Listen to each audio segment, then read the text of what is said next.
choice of how you will function. So it's a very interesting intersection of those things. Are there any other questions about the sex gender conflation?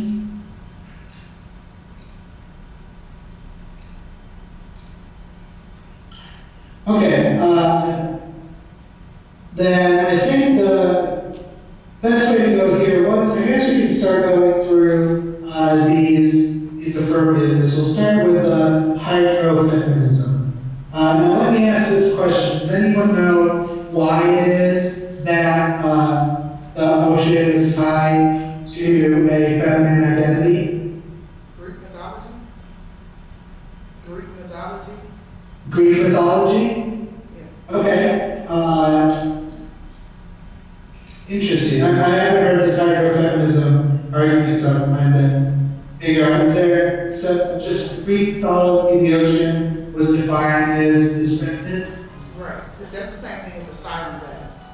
Okay. Like the goddesses, the goddess of the ocean, who she is, I'm afraid to remember. Okay, that's interesting. So I think that the point of contention there, or something to start thinking about in reference to that, is very much you can think about sex gender conflation, because in that instance then,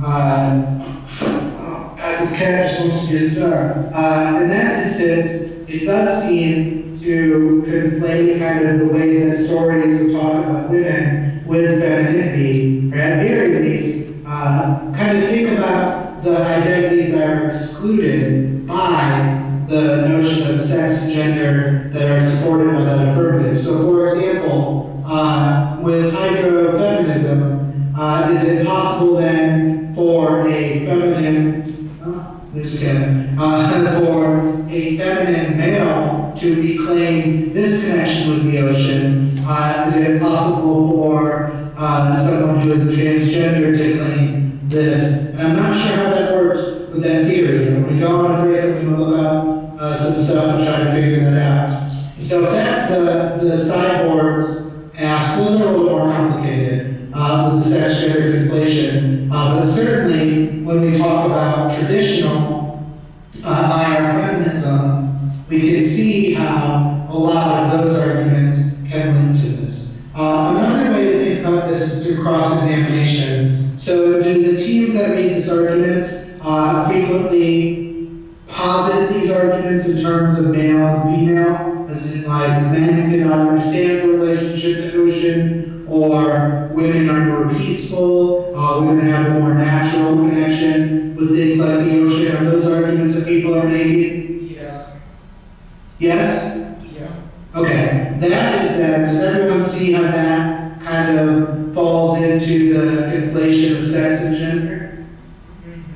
Does that make sense to people? One particular team I judged, the girl was saying that the ocean flowed like menstruation, so like the whole app was about that, and the negative team talked about how the app is violent against transgender body or more feminine men who don't menstruate. So that was their point of contention against the app. Yes, that's a theoretically speaking a good point of contention with that understanding of the ocean, because it certainly does over-determine the feminine with biological sex, which can be very, which was pointed out in that debate, is problematic. But also, it's kind of interesting to tie the feminine to the concept of menstruation, since that is something that is, biologically speaking or scientifically speaking, something that people lose access to, something that there can be biological reasons to not have access to that. So that is a perfect example then of how the sex-gender conflation of those two can produce a negative argument or a point of contention against an affirmative. So that's good. Are there other examples of these arguments kind of constructing that conflation that people have heard?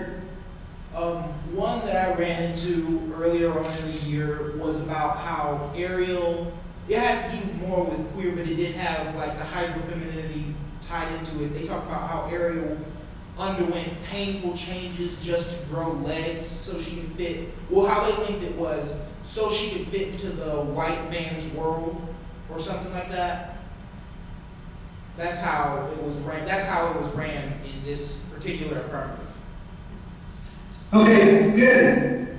So that type of argument gets into a little bit of the same idea of anti-blackness, where it creates an ontological justification, where it says that the white male is the ontological center of the world. So the feminine is, in that sense, socially dead, right? And has to create these kind of violent forms of inclusion. The example, I'm assuming we're talking about the Little Mermaid of Ariel, and not a different one. Yeah, that's Ariel. Okay, so that kind of violence or tearing away from their world is necessary for the feminine to be part of civil society. So that is another example where, again, you can find that point of contention to say that that is not ontological. And the reason that isn't ontological is because gender exists on a spectrum, not in a binary. Does that difference make sense to people? Yes.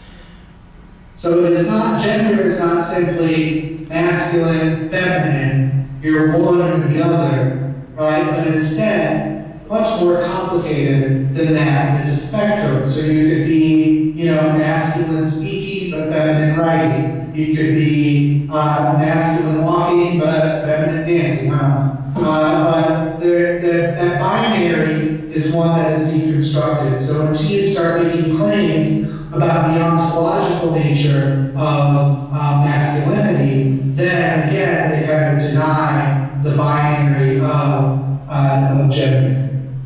So it's a very interesting example, and one that kind of falls into that.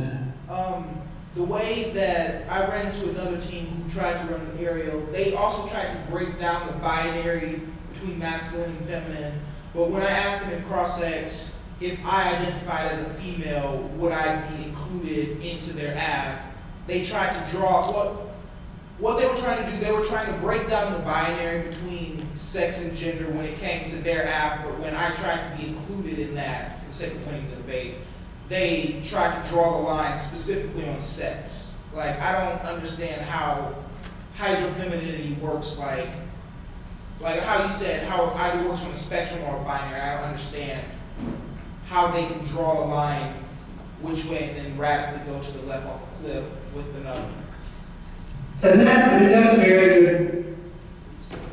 good point, because part of the problem with this is that within the structures of debate, we kind of have to take extreme positions, in order to form strategies to work out. So oftentimes, people who read even the most radical of feminist arguments will be kind of caught to making these binary claims, these sex-based claims, in order to make their argument more strategic. And that's why this sex-gender conflation argument is a good point to kind of take away the strategic ability to, at the same time, kind of advocate, well, we don't agree with the sex binary, we believe in gender, but then to exclude or make a strategic argument, they fall back on to the binary of male and female. So that's why the sex-gender conflation stuff is a really good point of contention with the way that a lot of these apps seem like they'll be running. That's great. Are there any other questions or examples for this?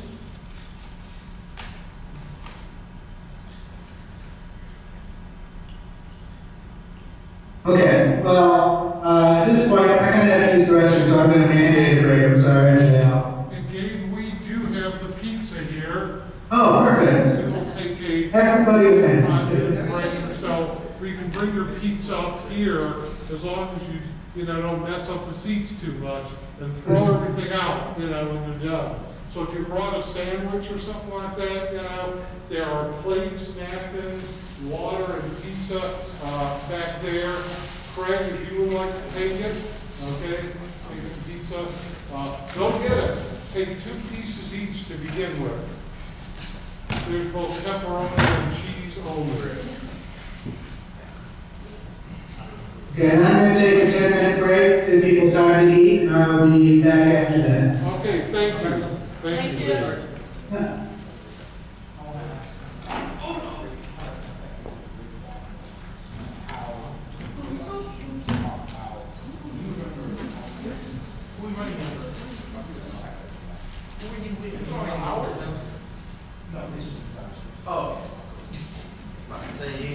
So when you go back to your food, if you brought some sandwiches, dump that, find a basket out there and dump it, and bring your pizza.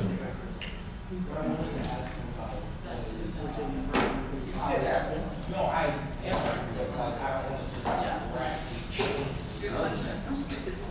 which one asked about? Too late for that. I guess the part you're gonna provide food, so I. Okay, yeah, I had to put something on there. Yeah. I mean, I still Food dump it. I mean, I'm still gonna eat those, like. Pizza would be fine. Jen, literally $100. I mean, I've never turned it down, but, I mean, I'm not gonna turn it down. I would watch.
So pretty much we just wrote about the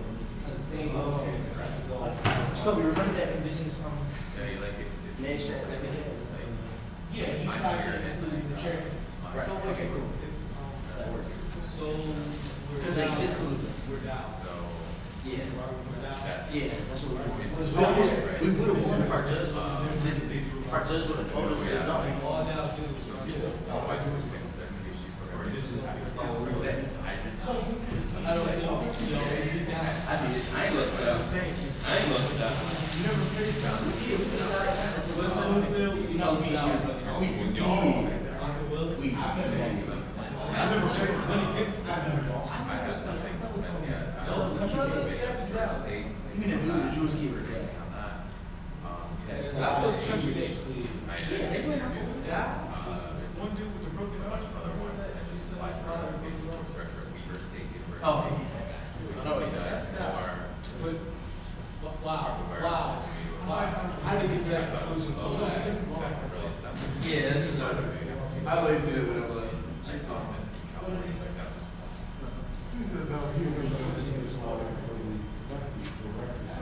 Yeah,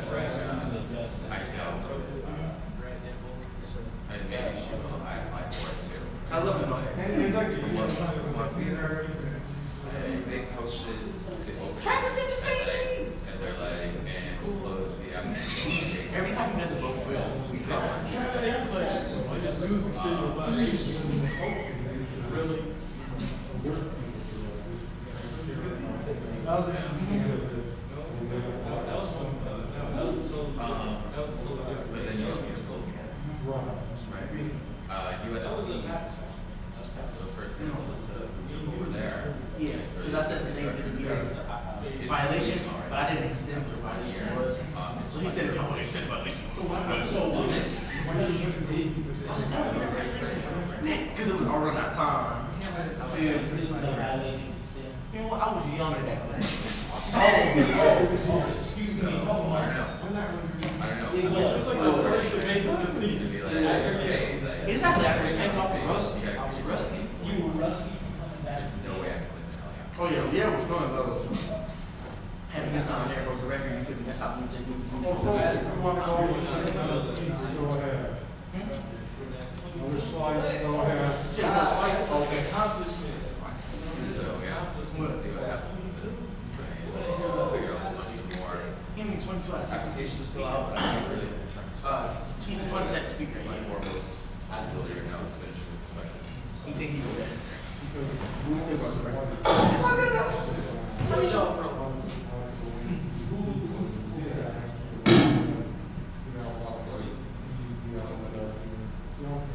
No, you were 40. Yeah, you were 44. I was hard to do. It's always I was hard to you. It's always trying to spend the It is. Do we talk about what's that happens with that few times? It happens all the time. This is all. No, not all the time. Panthers. One, you can always right? So you're always looking out. I'm always second though. Whether or not like how you functionalize the same round. They said Loyola High School. This stuff They said Loyola High School. From Loyola High School. This doesn't work for your argument, right? Travis McClendon. He said that down so quick. That was the funniest thing. I wasn't expecting to get one. Yeah, but like, I wasn't. Then you went from second. Speech in your mind. But y'all went, I don't know how you got second when y'all went 2-2. Also, we went 2-2. 2-2, my bad. Oh, that's when we broke 2. Did you come the first time? Hey, all we gotta do is hey, Chad, going crazy. that's how it was. Like, no, it's just like anything to avoid. Yeah, disinfect this one. Start running things that no one has. No, they're.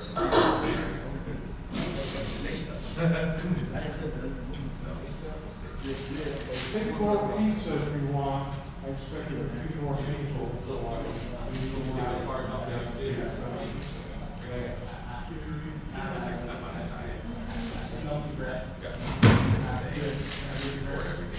So you don't want to.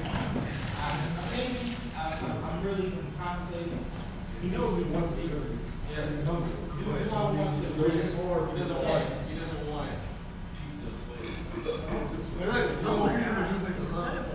I didn't say that was last time I was up, brother. Wait, who just got that? It wasn't going to, but he tried. He tried. Really? So he was so saying time is up, brother, is it cutting to his Miss Gross, did you get the water?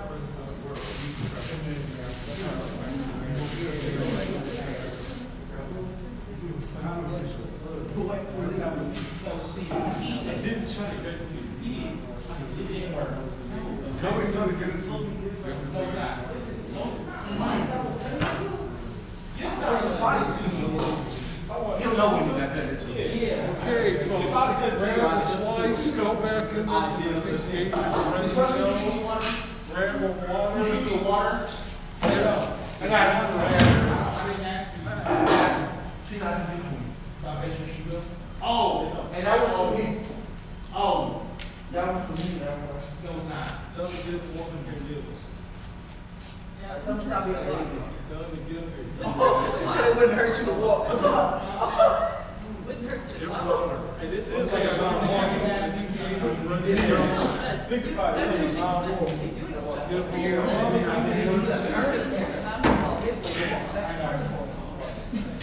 Get some water. I think we're getting everyone together.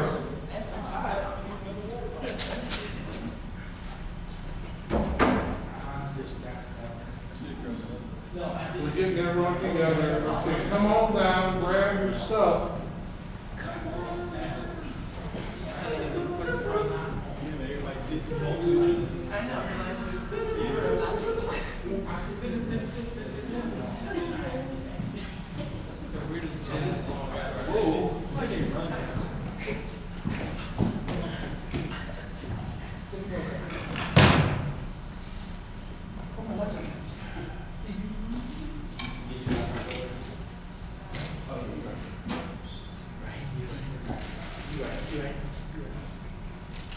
Okay, do we have everybody almost ready to go?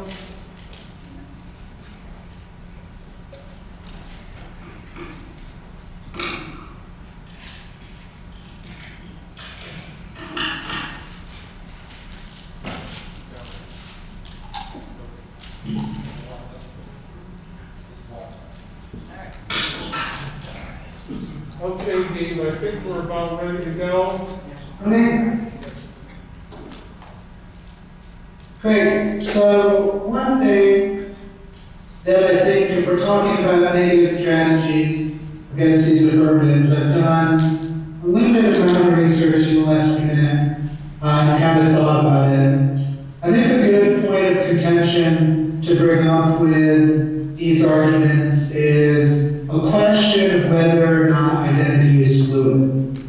All of these acts, the microfeminism, the cyborg theory, at least those two acts, are kind of built upon this concept of fluidity, which is why they use the ocean as a metaphor. They say that femininity is fluid in the way that the ocean is, or cyborg theorists say that identity is fluid because we are becoming cyborgs via technology. What a great example right now of kind of my cyborg nature and all of you being cyborgs to me than this communication we're having.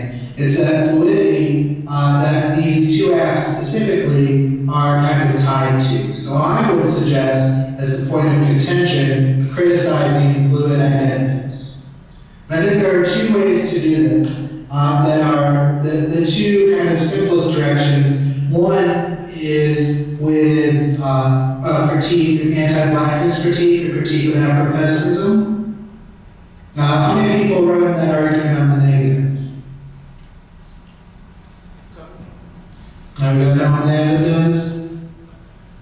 Yeah, well, the way that this is interesting is in the way that, so for the previous acts, our point of contention was to say that blackness is not ontological, right? In this one, we would want to say that the way that they view gender is that gender is not ontological, but all relationships are ontological.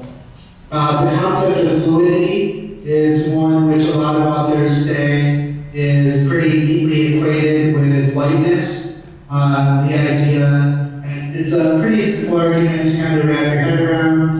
White folks can kind of be anything, right?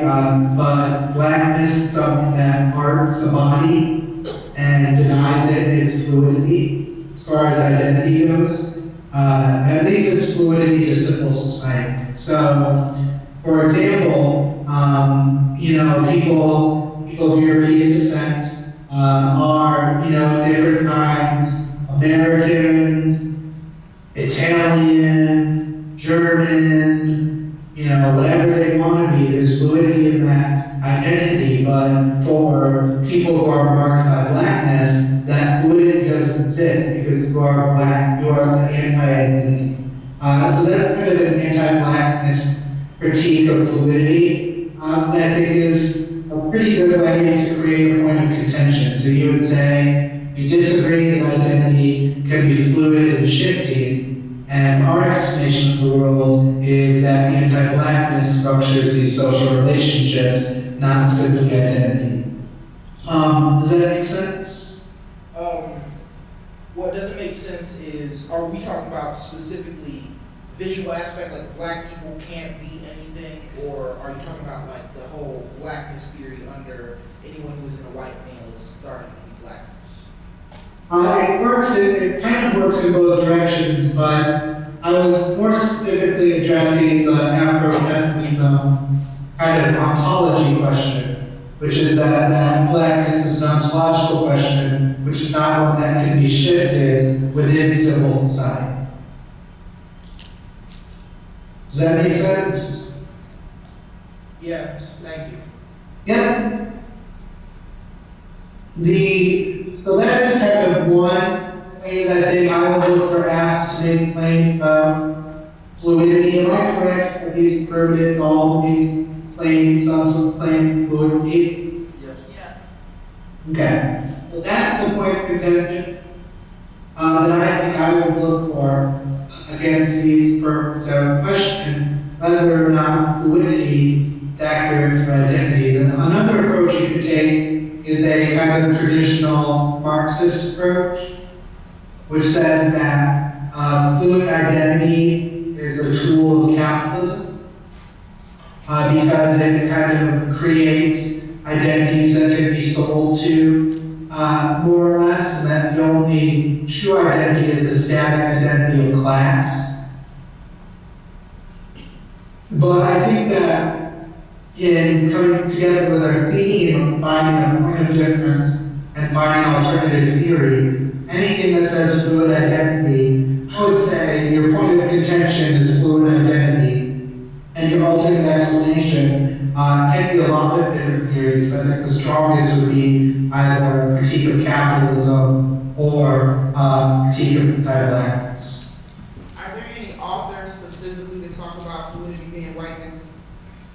Yes. There is Yancey.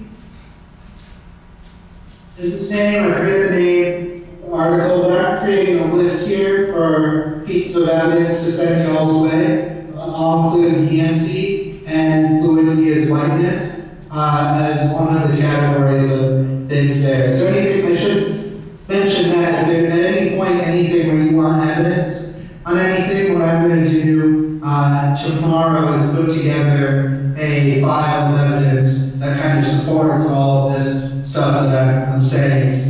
For your sake, and so you all know that I'm not just making everything up. You're wonderful. I'm sorry, was there someone asking something? No, I think you're wonderful. Thank you. So yeah, fluidity is whiteness is something that I'll include in that evidence set. And I'll also include, I'll include some capitalism stuff too, although I have a feeling the way folks won't be too hard pressed to find that. So I think the fluidity apps, I think that's what I would do.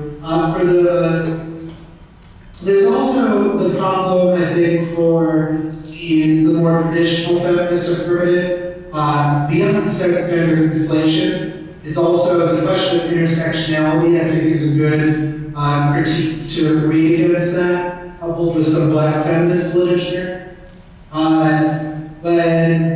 Whenever you talk about kind of old school feminism, feminism that gets its starting point from conceptions of the Greeks, etc., one has to ask who is the woman that they're speaking to? Does this Greek goddess theory of the ocean, provide adequate ground for a black feminist struggle that has to deal with race as well as gender issues? The ocean may be feminine, but is it black feminine? And how does that exist? I think is a good question to ask for a lot of these more traditional feminist arguments. Not as good for the cyborg theory argument, or the other arguments that kind of embrace fluid identity. I also think that an important part of a lot of these strategies is questioning whether patriarchy or masculinity actually explain all forms of violence. That's kind of this version of the anti-blackness is ontological argument. So any strategy you want, you'll have a component that addresses that. And as far as what else do we have here? Oh, the reclaiming sexual identity affirmatives, so the Vermont style affirmatives. I think that the best way, that is actually, I would categorize that as in survival strategies affirmative, which we kind of talked about above. So I would address that in much the same way that you address survival strategies affirmative, and say that there is no possibility to reclaim your identity if you win within civil society, if you win that anti-blackness is ontological. Does that kind of make sense? So these performances that we engage in survival strategies ultimately distract a more fundamental question of anti-blackness. So I would address that just like we addressed the survival strategies affirmatives previously. Does that all make sense? Could you repeat that again? Yeah, I would address the affirmatives that use performance to reclaim feminine identity.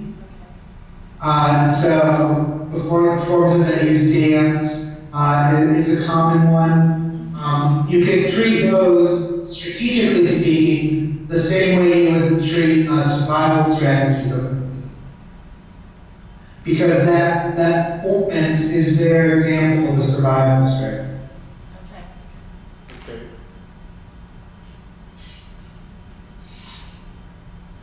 So all of those notes from that would apply to that version of the affirmative as well. Are there any questions? I know that was pretty quick, but a lot of these apps share that kind of common theme. Either they think identity is fluid, in which case that's a great point of contention, or they have some more static form of identity, in which case the sex gender inflation argument is very strong because they've created a static identity which denies the fluidity of gender. So again, it's those simple points of contention, I think, that kind of flip back and forth with these arguments. So argumentatively speaking, that's what I've got. That's all stuff I've got here in my notes. Are there any questions or anything as we wrap up?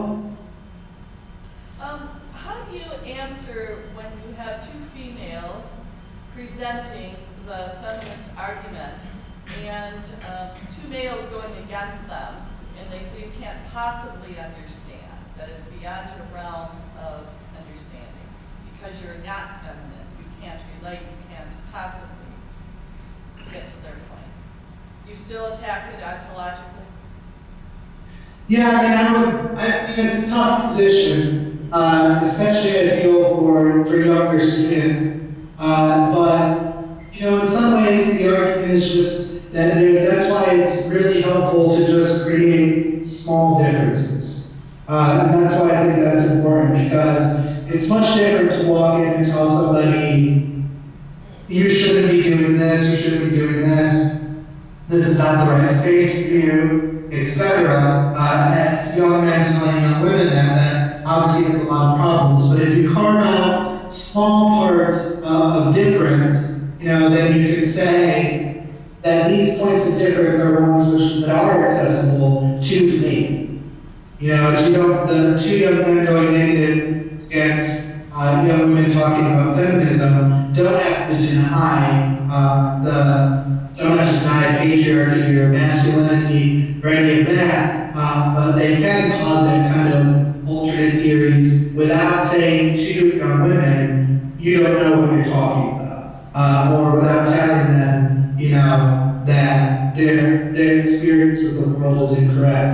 And I think that's an important part, that you can disagree with someone's argument without disagreeing link with their experience. And I think that's something that's kind of difficult to understand. But the way I view a lot of these performance type questions is that experience serves as evidence to prove a larger claim. So you could say, yes, your experience is real, that's not what we're denying. What we're denying is this larger claim that we think your evidence points to something else, not what you said. And that kind of creates a meaningful difference, while avoiding to a large degree the problem that I think you're pointing out. I also think that frame of argument that just says, we're two women, no men can understand us, also has the potential to link into the sex-gender conflation argument. For sure, I think that a good way to frame that is that, and Bill Hooks writes about this pretty persuasively, is that masculinity and patriarchy don't just do the systems, don't just do violence against women, it's violence against men as well as they try to perform that masculine identity. So trying to have a simplistic kind of understanding that's just like dudes understand this, women understand this, can be problematic because it ignores the way that the social system of masculinity functions. Does that make sense? Yes.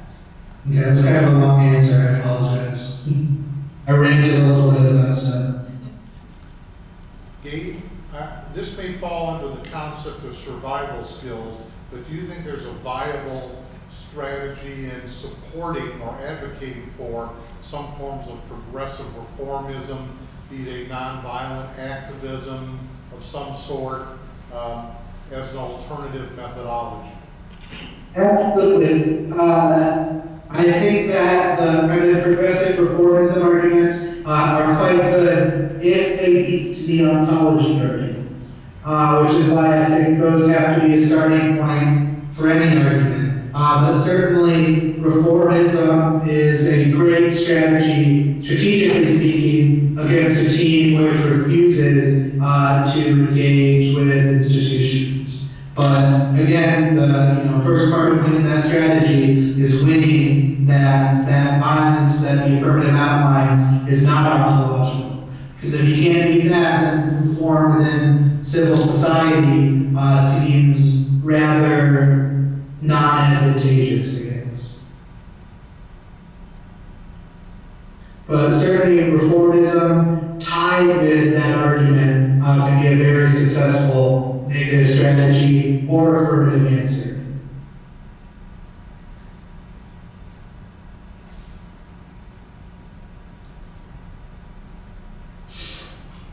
Anything else? One thing I want to mention, and I wish the team that did, one of the teams, or even both of them that ran Middle Passage, one of the reasons that I wanted to do this session is because I heard a debate where the affirmative had a Middle Passage affirmative, and all the negative literally walked into the round with no computers but paper. It was the last DUDL tournament, was a Middle Passage critique. And so they read it. And literally, there was no point of contention. There was an attempt to argue on the negatives part that education would fail. That's what the affirmative was advocating. But then they read cards about, I think inadvertently or unknowingly, that education was transformative. In a debate like that, okay, I was sort of taken aback about how to distinguish between the two Middle Passage affirmatives, both based on narrative. I mean, what was it, as a judge, how do you attempt to resolve around it, other than voting affirmative, I suppose, on presumption, because the negative advocacy was virtually, if not identical, it was identical, at least at the beginning. Well, I think, a lot of that is frustrating as a judge. And it's, even at the college level, I've seen the same thing. And, high school level as well. I really think more as a judge, the point there is, to try to help one of the teams kind of figure it out. I don't think it's in the judge's hands to kind of create argument that didn't exist. So in that instance, I think I would, I'm affirmative if the negative didn't disagree with the affirmative at all. And then I think we're trying to use that time to work through, what can we do? And there's always something that can be done, even if you don't have evidence, especially if you're reading narratives, you already know about the concept of using non-traditional debate evidence, so you can figure something out. But yeah, from a judge's perspective, it's tough not to go down in that situation. Are there any other pressing questions about any kind of critiques that you want to ask, critical kind of performance arguments, whether they're dealing with race, gender identity, or orientation? A question that I had is not about anything that you talked about per se, but it does tie into like intersectionality a bit. I've run up against teams that have talked about, it's like one black guy and one white guy, and when they seemingly base their AF completely on race, I asked, how are you, I asked to the white person obviously, how are you a part of blackness if you are the poster child for what is whiteness? And they always talk about breaking down whiteness by talking about it. I never understood how that worked, basically. Yeah, there are, and this is again, an area where there's kind of a divergent debate in scholarship about what do kind of white folks do. One area of scholarship would tell you that allyship and coalitions from non-black folks should be rejected until civil society has been destroyed because non-black folks are so in every way tied to the benefits of civil society that they can't be trusted. Even if they want to be trusted, they're agents of civil society. So that's one avenue that exists. Some people would say that allyship and coalitions are possible for all non-white people, so black, brown, indigenous, etc.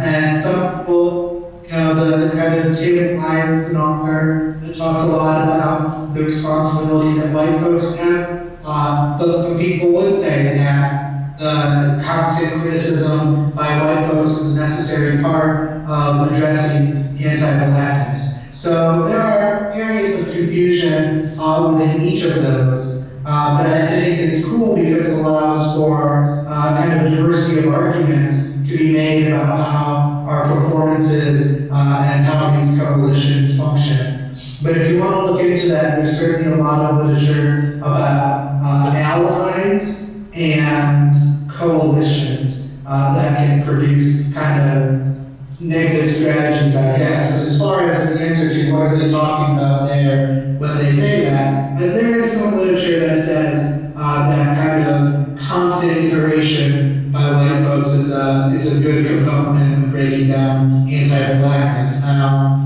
whether or not that you can combine that with an argument about the ontological nature of anti-blackness is another question. That doesn't seem to really work from how I understand it.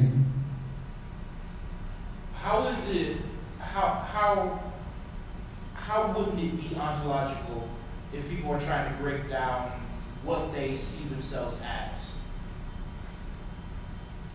Oh, I see. So you're saying, yeah, that's what I'm saying, is that identity focus can't be ontological, because that doesn't assume the relationship to structure of civil society. So yeah, I'm saying I agree with you that if the argument they're advancing is one which says that anti-blackness is ontological, that it doesn't make sense for them to say they can break down their identity of whiteness. So yeah, I agree with you that scenario does not make a lot of sense. It is possible for them to say that they address racism or anti-black violence by deconstructing their own whiteness, their like an continuation of that, but if they tie their affirmative to an ontological sense of anti-blackness, then focusing on their identity is a link to their argument. It's not a supplemental. Does that make sense? I'm still a little lost, to be honest. Okay. So I think the scenario you're talking about is an affirmative says that anti-blackness is ontological, that it structures civil society. No, they reference the middle passage completely. Like their entire Ave is literally middle passage. And when it comes to like a white person running middle passage, basically, or I don't mean to be offensive, but basically that's what it is. They come up with the fact that since I am white, I have like a unique position to disagree with my historical ancestors on how it was or something. They reference, because like this has always kind of gotten me, they reference intersectionality like, oh, I might be white and my ancestors might have done this, but like my political and social standing has transformed me into what is referenced as a poor black person. Like they talk about intersectionality when in their relation to this case, as well as trying to break it down because of their intersectional privilege. Okay, yeah, that's different then. So, but again, this is important that kind of take a step back and realize that middle passage F isn't just one F. Okay, so the F that you're describing is one which uses intersectionality as a mechanism of understanding the world. Is that accurate? In a way, yeah. Okay, so what I think that they're trying to say is that they are in a position to criticize the middle passage because they've had some experience of oppression based on non-racial intersections. But also that as someone who was raised white, that they have an obligation to criticize those. That's a kind of common argument that we'll make about race relations as far as what white folks should do, is kind of try to have empathy for the question of oppression and then challenge the racial categories that that applies. I'm not endorsing that. That is an argument in the scholarship. I'm also not endorsing that, I guess, to kind of move beyond that. But I think that is an argument. Now, what you're saying, though, I think, is a good negative argument against that, which is that structurally doesn't make a lot of sense. And I think that I agree that would be a good negative argument because that is kind of coherent in terms of the middle passage. I mean, the main question I would ask is like, so why does that mean you should win? Like, why is that a reason the affirmative should win? Because it seems like a pretty shallow explanation. And like I didn't ask that particular question, but I touched on the fact that he couldn't possibly understand how it is to feel constantly oppressed. But they brought up it was Wilderson. I know that it was Wilderson or I forget the other author's name, but it was in that same "we are one" kind of feel to it. Like we are one, but we are different, kind of. And I have a social responsibility to change. It was confusing. Is what I can say. That's the easiest way I can. It sounds confusing. If it was Wilderson, that answer is certainly more problematic than it is proof of the affirmative. And But I can imagine that answer working for different theories, but that answer does not work very well given Wilderson's criticism of allies and coalitional politics. okay, thank you. Yeah. I have a question, Gabe, that's more Yes. of an affirmative question. Okay. Afro-pessimism. What do you think would be a good response for some of the academy commodification arguments, the tucking yang kind of, but not necessarily just the narrations of pain, but just the idea of you doing this here is bad. Like, I mean, there are some authors that speak specifically to why it's important, beyond the debate space is key for this education, but specifically to those type academy commodification arguments. There are certainly some authors who speak to the academy specifically. I don't know them right now, but I'll look those up for you. The main thing that I think for the academy critique is a couple of things. The first is kind of a uniqueness question, like this violence, commodification, etc. This is true. It's all already happening, and then to kind of create a survival strategy type argument, just like we are within institutions. The academy is something that is above all of those. If we do nothing here, then nothing gets done, and that violence kind of continues. I think it's the theme of most of the arguments against it. The other is this idea that, especially you said living after pessimism, right? Yes. Okay, cool. The best argument, I think, is that blackness is incoherent to the academy.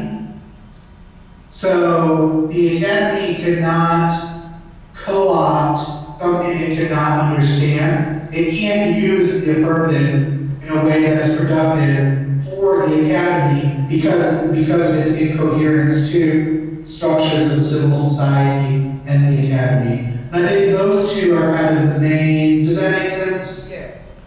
Okay, I think that would be my kind of push against the academy critique, is that none of the impacts are particularly unique, and the link argument, because with that, the tucking yang and other academy stuff we're talking about are putting blackness in terms of the academy. It's not just being in the academy. It's specifically talking about like anthropological research and quantitative research, which tries to put questions of blackness into the language of the academy. Anti-blackness literature or the performance of anti-blackness